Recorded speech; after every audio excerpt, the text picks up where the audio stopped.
Welcome to Joyo Tales. Fish curry చేయాలంటే చాలా పెద్ద ప్రాసెస్ అని సరిగా కుదరదని చాలామంది అనుకుంటారు కదా. ఇక్కడైతే నేను ఒక సింపుల్ వేలో ఫిష్ కర్రీ కుకింగ్ చూపిస్తున్నాను. ఇది ఒకసారి తప్పకుండా ట్రై చేయండి.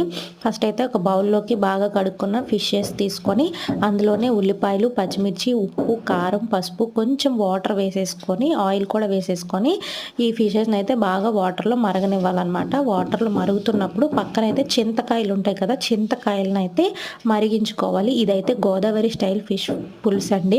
నేను రీసెంట్గా గోదావరి వెళ్ళినప్పుడు అక్కడ ఒక ఆంటీ అయితే ఇలా కుక్ చేశారు. నేనైతే ఫస్ట్ టైం ఇలా చూడటము చాలా సింపుల్గా అనిపించింది, ఈజీగా కూడా ఉంది, టేస్ట్ అల్టిమేట్గా ఉంది. అందుకని మీకు కూడా ఒకసారి చూపిద్దామని రికార్డ్ చేశాను. సో ఇలా కలిపేసుకొని కొంచెం వాటర్ వేసేసుకొని పెట్టేసుకున్న తర్వాత ఇంకా మనము చింతకాయలను అయితే పక్కన మరిగించుకోవాలన్నమాట. కొంచెం వాటర్ వేసి, చింతపండు కన్నా గోదావరిలో ఎక్కువ చింతకాయల పులుసుతో చేయడానికి బాగా ప్రిఫర్ చేస్తారు, టేస్ట్ కూడా బాగుంటుందంట. సో చింతకాయలు ఇలా మరిగిన తర్వాత ఆ పులుసుని అయితే ఒక గ్లాస్లోకి తీసేసుకొని మరుగుతున్న చేపల్లో అయితే వేసేసుకోవాలి. చేపల్లో వేసేసుకొని ఇంకా బాగా మరిగించాలన్నమాట. మరిగించిన తర్వాత అందులో కొత్తిమీర, కరివేపాకు వేసి దించేసుకుంటే టేస్టీ చేపల పులుసు అయితే రెడీ అయిపోతుంది. చాలా ఈజీ, అలాగే టేస్ట్ కూడా చాలా బాగుంది. వీడియో కనుక నచ్చినట్లయితే తప్పకుండా ఛానల్ని సబ్స్క్రైబ్ చేసుకోండి. బాయ్.